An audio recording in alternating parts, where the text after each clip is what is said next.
Good morning sa inyo mga kapatid. Sorry sa mga DDS I don't wanna hurt your feelings pero naway masaktan po kayo ng labis-labis sapagkat sawi na naman po kayo kaaga-aga. So denied na naman po ang kampo ni Tatay Diggs dyan ho sa ICC. Ang nag-post po mismo ay si Alvin M. Tourism. Okay, sa kanya ko ito nakakuha. Ano nga namang i-fake news pa niya kayo? Sabi rito, latest daw po sa ICC.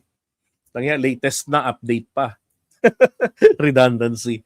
Okay, the ICC pre-trial chamber, one, rejected the defense request of this to disclose all communications between the court's registry and medical experts assessing the fitness to stand trial of former President Rodrigo Roa Duterte. So kumbaga hinihingi po nila transcript ng mga pag-uusap ng mga medical experts, yung mga eksperto sa utak, kung baliw ba, praning, 'di ba? Kasi nga ang claim nila ay si Duterte is ulyanin na at hindi na niya kayang harapin pa yung paglilitis. Yun ang claim nila. Kaya lang, lumilitaw doon sa findings, nagsisinungaling si Digong, pinipeki niya lang yung, may nag-iinarte. Nag-iinarte lang siya. Diba? So, ibig sabihin ito, nagsisinungaling rin. Parin si Duterte sa harap na mismo ng hukuman. Nandun siya sa loob ng hukuman eh. Doon siya nakabilanggo eh. Kaya no, isang abogado nakakulong sa ICC. Matapos gawin ang lahat para hindi siya mahabol ng ICC. Diba? Inalis ang bansa sa ICC tapos ngayon nakulong pa siya doon. Oh my God. Diba naalala niyo yun? Sinasabi nung nakarang decision way back ng November, kung di nagkakamali. Pinipeki niya yung umaarte siya.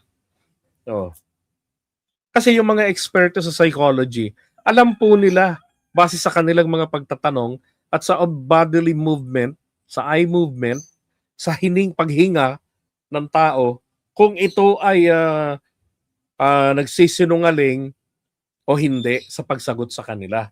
Kung may tinatago ba ito o wala, nag-iinarte.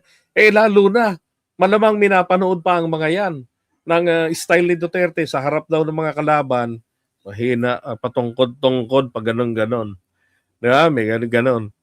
Pero pagka wala na daw, ayun na, diretso na siya. Mabilis na kumilos. Yung ganon niyang kalokohan, di ba? Hindi umuubra. Di ba? Kinakarma ho talaga. Okay, sabi, the chamber ruled that the defense already had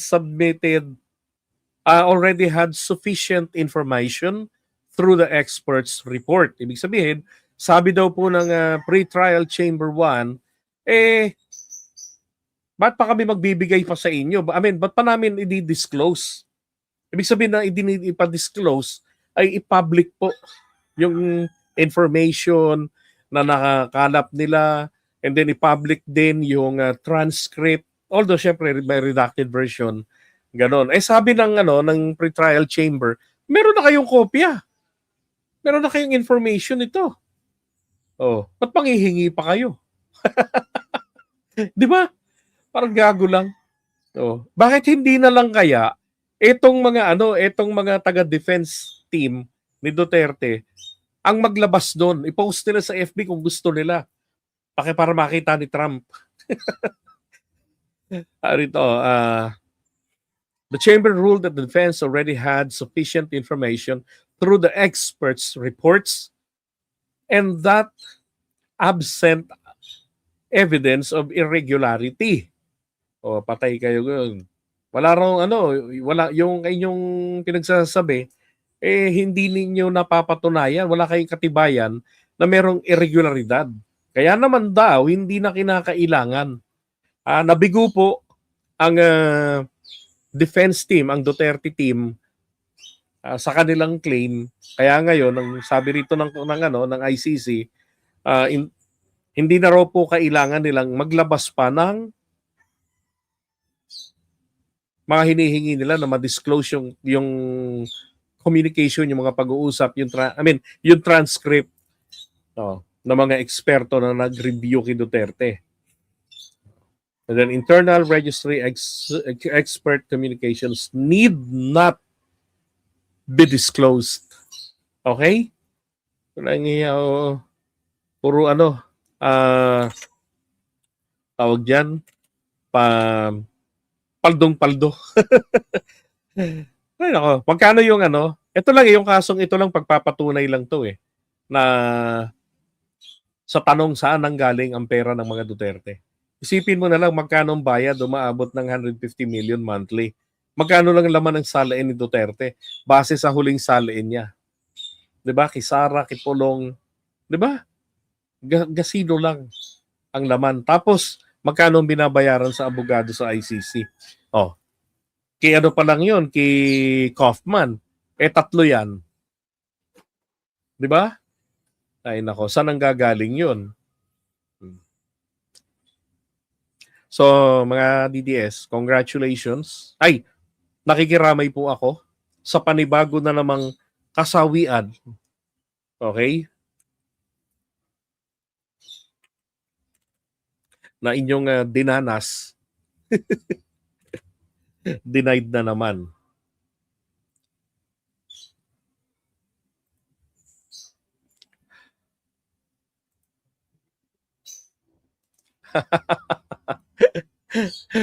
Very funny. Bakit kukunin ni Trump si PBBM?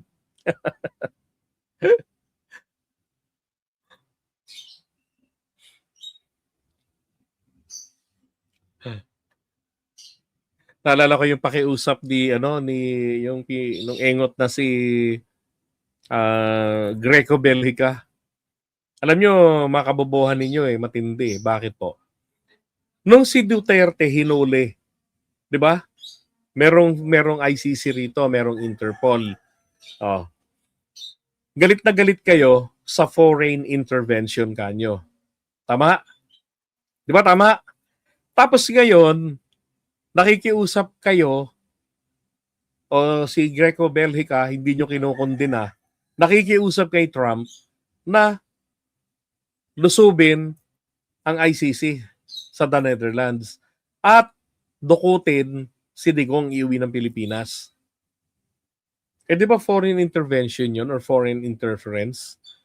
Oh. So wala talaga kayong eksaktong paninindigan pagdating diyan. Kung hindi, depende lang kayo kung what is more convenient para sa inyong poon.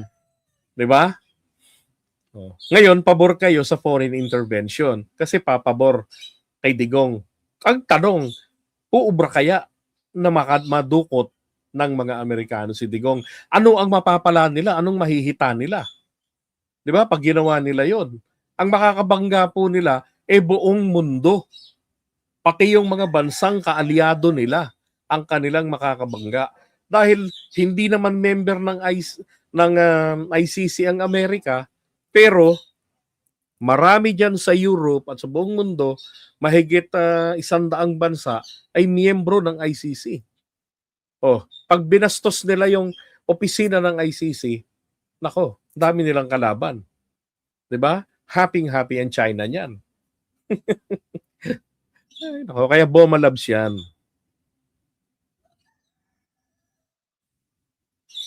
Kawawa naman ang tatay yung karton, Gagawin ng mga aso ni Digonio ang assessment ng ICC para sa next move nilang mga leadership cult at destabilization na naman ng gobyerno ni BBM. Tama. Kakatawa ng mga yun. Pagka hindi nila maintindihan, sabihin na lang nila, ito, binayaran to. Magkano kayang bayad dito nila, F. Elisa? Kaya pala nagpunta ng Europe kasi magbabayad. Tapos gawang kabalbalan ng mga vloggers na hindi man lang nakatapos ng high school. Tapos papaniwalaan ng mga graduate ng kolehiyo, ng mga DDS, ng mga may master's degrees. Sus Mariosep, dinaw niyo masyado sarili niyo.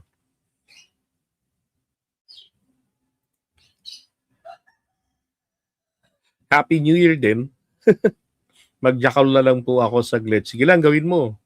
Sino ba to? Si ano ba to? Si Badong ba to? Ay, nako, kayo talagang mga DDS, oo. Oo po, paldong-paldo talaga si Kaufman ngayon. Buong mundo tumutulong kay Duterte. Totoo ba yan? Totoo ba yan na buong mundo? Bakit walang bansa ang nagkundina nung araw na maaresto ng ICC si Duterte? Sige nga po. At saka sabihin mo nga sa akin, anong bansa tumutulong sa kanya? Baka maitanong ko. Nako, nagpaniwala naman kayo sa mga vloggers nyo. Mariosep.